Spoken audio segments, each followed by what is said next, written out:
सम्राट अशोक की जन्म जयंती हमारे देश में नहीं मनाई जाती। क्या इसका उत्तर है किसी के पास?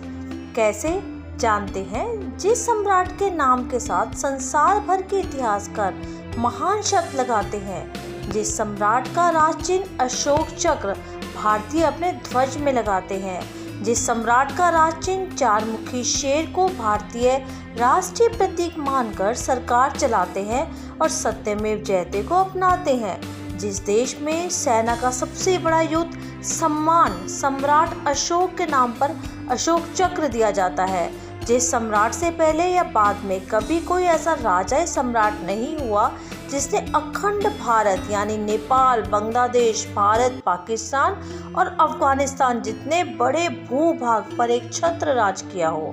सम्राट अशोक के ही समय में 23 विश्वविद्यालयों की स्थापना की गई, जिसमें तक्षशिला, नालंदा, विक्रमशिला, कंधार आदि विश्वविद्यालय प्रमुख हैं। इन्हीं विश्वविद्यालयों में विदेश से छात्र उच्च शिक्षा प्राप्त करने भारत आया करते थे।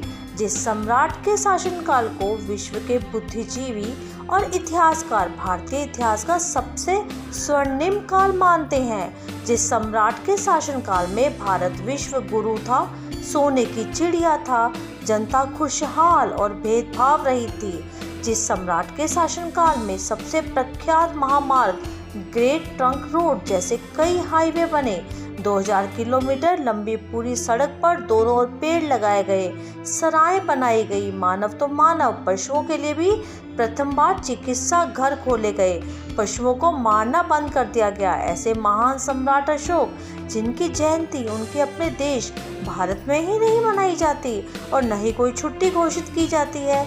दुख है ऐसे नागरिकों पर, ऐसे इतिहासकारों पर कि वो अपना इतिहास ही भुला बैठे हैं और जो जानते हैं वो ना जाने क्यों मनाना नहीं चाहते।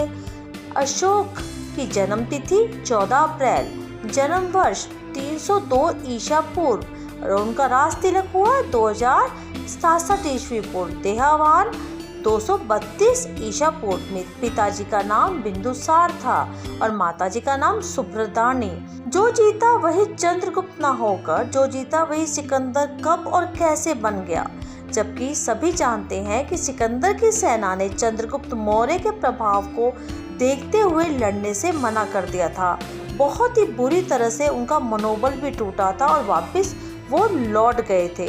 तो क्या सबको नहीं पता कि अशोक यानी अशोक जन्म की तिथि क्यों नहीं मनाई जाती?